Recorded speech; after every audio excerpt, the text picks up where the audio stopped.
Hello, my fellow nerds, Kalko here. And you know, Russian characters from all different types of series are starting to become more and more popular, like Viktor Nikiforov from Yuri on Ice or Russia from Hetalia. However, as I look through a lot of fan fictions, I notice a lot of common and easy mistakes that most people who don't live in Russia or don't know anything about Russia wouldn't know. So today I'm going to teach you how to write a Russian. And I don't mean that all Russians have the same personality. This video is for things like names, how to address each other, and small cultural things. So here is how to write a Russian. And might as well tack on Belarusian, maybe Ukrainian. I'm gonna teach you how to write a lot of Slavs today. The first thing that most people get confused about is a Russian name. There are three parts to a Russian name: first name, patronymic, and surname. Each of these have aspects a lot of non-Russians don't really understand. So let's start with the first name. One thing that a lot of non-Russians don't understand is diminutives. These are informal names, and there are different types. The standard diminutives are like nicknames or informal names, and are used between friends, family, people who are being informal. If your character has a typical Russian name, you can often find the proper diminutive by Googling it. For example, Ivan would be Vanya, Natalia would be Natasha, Yuri would be Yura. Yeah, they don't really follow a rule, sadly. I mean, Sasha is short for Alexander. There are also pet names, which involve adding even longer suffixes. This is done for children, relatives, and romantic interests. The way this is done is normally by changing the suffix of the diminutive. So a becomes ochka, ya becomes enka, or sometimes echka, and sha becomes shenka. And then there are plenty of other different variants, but if you just click the link I provided in the description, you'll be absolutely perfect. Say you're an adult and you're talking to a child whose name is Anastasia, you would call her Nastyenka, Nastyona, or Nastyusha. If you were dating someone named Victor, you would call him Vityenka or Vityok. Again, I would recommend looking these up. There's an entire table right in the description. The last one is very informal and often crass diminutive. Just adding a K and sometimes a H to a diminutive might also add the feeling of affection, but in many cases it shows a lack of respect. So Katyusha is a cute little girl, but Katka is that annoying hoe over there. Moving on to the second part of the name, the patronymic. A patronymic is the character's father's name with vich or ovich or yevich at the end, or ovna yevna if you're a woman. The Russian language is very gendered, so if you're non-binary, you're kind of out of luck here. For example, say Liev had a father whose name was Simon. You would call him Liev Simonovich. Or if Irina Putina's father was named Vladimir, her full name would be Irina Vladimirovna Putina. Patronymics are a very important and often forgotten part of a Russian name because they are very important in how you address a Russian style. Let us review the ways to address a Russian. I will give examples using Ivan Vasilievich Braginsky. Ivan Vasilievich. You are being respectful and formal. Probably Ivan is your superior or just much older than yourself. Or else you are work colleagues, and your status is rather equal, but you are very formal with each other. It's like saying Mr. Nikiforov. This is why patronymics are so important. Ivan. You are Ivan's superior or much older than him. Or else you are friends. Or else the atmosphere is just really informal. Or you are an ignorant Westerner that doesn't know any of this stuff. Braginsky Ivan Vasilievich. Ivan is visiting a passport office or a polling station, and you need to be quite sure that it is him, because there is possibly 100 Braginskys in your district. Gospodin Braginsky, or if you want to be a woman, Gospodja Braginskaya. Ivan is a businessman. Your relations are about business, and you try to be either very correct or Western style, or you want to be subservient to him. Tovarish Braginsky. You are both members of the Communist Party or in the military. Grajdanin Braginsky. Or Grajdanka Braginskaya. You are a judge, a lawyer, or a policeman, and Ivan is arrested. Braginsky. You are being very apprehensive or disciplinary with Ivan, or perhaps you just want to show your utmost contempt for him. Maybe you are a prison guard and he is a prisoner. Or perhaps you are a very conservative school teacher who is very strict with rules and discipline. Or perhaps you are his wife and he is in the doghouse for something, and you are using this rough way to address him that is slightly endearing. Отец Braginski. Ivan is a priest. And you are an Orthodox layman. Dядя Vanya. You are a child. Ivan is your older relative or just an adult from the same neighborhood. Vanya. Ivan is a child or an adolescent. Or else you are close friends or relatives, and Ivan is your equal or younger than you or less important than you. Vanka. Ivan done fucked up. Or you are very familiar with Ivan, but most likely you don't like him. This is the trickiest form because it can be both endearing and demeaning. Vanyachka or Vanyusha. You are a very close relative of Ivan, like a father, mother, sibling, or wife. Or a total BFF, like his #1 BFF. Or you're his lover.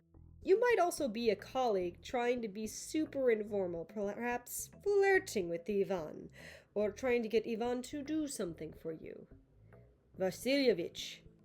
You're both not young anymore, very informal, and like to share a bottle or just a good joke. Now for the part of the video I've been meaning to discuss for a really long time. The gendered surnames. I might as well rope in other Slavic languages, Baltic languages, Greek, Central Asia, Azerbaijan, and Iceland in here as well, because I need to make this clear. In these places, your surname changes depending on your gender. So you cannot just simply gender bend these characters. You can't just take Ilya Slaskov and gender bend her into Irina Slaskov. You'd have to change it to Irina Slaskova. This is a very common mistake I see way too often. No, Momoiro Planet, you cannot just take a random name without gendering it and say it's Russian. That's not how it works. It would be Natasha and Anastasia Andreyevna Arenskaya. For Russian, Bulgarian, Belarusian, Ukrainian, Central Asian, it's pretty simple. The feminine form is the same, plus an A at the end for most surnames ending in V and N. Names ending in Y change to the feminine form by replacing the ending with Aya.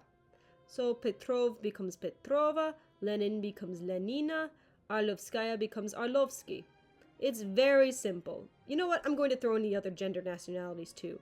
A lot of Ukrainian names like Chernenko and Kostyuk don't have gender equivalents. Like Enko and Uk really doesn't change by gender.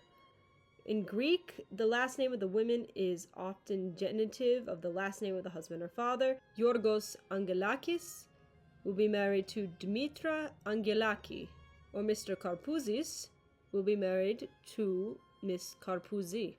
Czech and Slovak are simple. Just add ova to all the women, so Dubček would become Dubčekova and so on. Polish, it gets a little different, because Polish is an annoying and stupid language.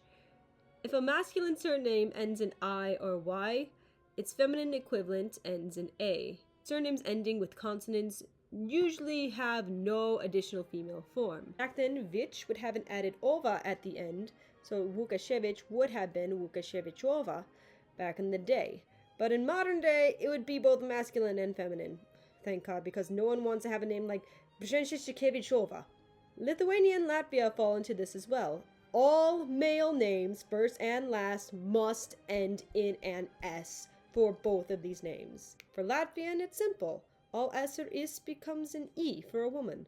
So if you wanted to keep Rave as a surname, it should be something like Galants or Galantis. Lithuanian does things a bit differently. Masculine surname usually ends in as, is, or is. Its feminine equivalent ends in iene, or really uviene. But that is if the woman is married. For unmarried women, it's aite, ute, iute, or ite. So if Tolis had a wife, she'd be Miss Laurenaitienia. But if we were to gender swap Tolis, she would go from Laurenaitis to Laurenaitute. And this is why I will never marry a Lithuanian man. Icelandic is simple. For males, the last name is son, and for females, the last name is dottir, which is son and daughter. It's pretty straightforward. When it comes to transliterating Russian names, I's normally get translated to Y's. So any ski name would probably end in a Y because it ending in an I normally alludes to it being Polish. This goes for first names too. I mean, take the name Anya. If you were to spell it Anya, people would normally associate that with being Russian. But if it's spelled Ania, people associate that with being Polish. And if it's spelled Anja, people assume German. And now for some other things that I think I should mention to help flesh out a Russian character some more. Tea customs. Russians love tea. Like, they really freaking love tea. A lot. They have some, unique customs in drinking their tea. Like, they add a lot of sugar to it, and they put some jam in it, and then they eat it with some more, like, cakes and stuff like that. And then they dip those cakes into the tea. Russian tea is like super diabetes. Russians always write in cursive. Nobody prints. Only little children print. Everyone writes in cursive. And that cursive is mostly legible. Women must cover their heads when entering an Orthodox church. You can still show hair, but the head needs to be covered by some kind of scarf. And almost all Orthodox churches require this, unless they're super touristy or communisty. Also, for you Catholics and Protestants trying to write in Orthodox church, let me remind you, there are no seats in Orthodox churches. One does not simply sit in an Orthodox church. Not all people in Russia are white, or even Russian. And I'm not talking about Alexander Pushkin, where his great-grandmother was African or whatever. No, I'm talking about Chechens, Mongolians, Siberians, Udmurtians, Tatars. Russia is a very diverse place, full of hundreds of different ethnicities. But often those places have their own administrative regions. The Russians most people think of when they hear the word Russian live here. Not a lot of them actually live in Siberia. A lot of people have like summer cottages that they like to go to get away in the summer. They're called dachas. Russians also like the sauna. And they also wear these really funny looking hats in there to keep their head from getting too overheated. And a lot of people know about the stereotypical Russian food, but like mostly things like kompot kind of get skipped over. There's an entire class of Russians called the New Russians that kind of rose to being very, very rich by taking advantage of like the Soviet Union's poor redistribution of property policy. Not a lot of Russians really know good English. Don't get me wrong, there are plenty of Russians, especially young people, that speak really great, perfect English, but languages like English and German are not very Russian friendly, or Slavic friendly for that matter. So when Russians try to learn English, it's kind of automatically stacked against them in a way, but that's something to discuss in another video. But to all my Slavic friends out there concerned about your level of English, don't worry, it's not really your fault. It's just the way our languages were made. Another thing I want to mention, and this goes for anywhere in the former USSR, whether you're traveling or writing about it or something, but older people tend not to know a lot of English because that stuff just wasn't taught much in the USSR. But the younger generation that came after the USSR are more likely to know English or know a lot better English.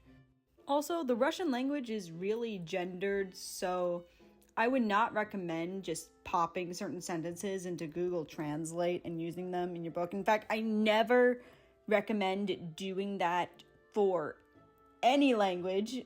If it's something that the other character is not supposed to understand, I just put the foreign language in italics and mention it's a different language. You don't want your reader to be confused anyways. And this goes for any character. Don't write out the accent. Like, don't do this for any character. Showing broken English is fine, but don't write out an accent, please. You don't want your reader to struggle to read your work of fiction. Instead, just write that, oh, they have a thick Russian accent, and that works fine. And I'm sure whatever Russian viewers I have We'll give comments on what other things you should keep in mind. And that's all I have for today. If you want me to do more videos like this, please let me know. And until then, keep on studying.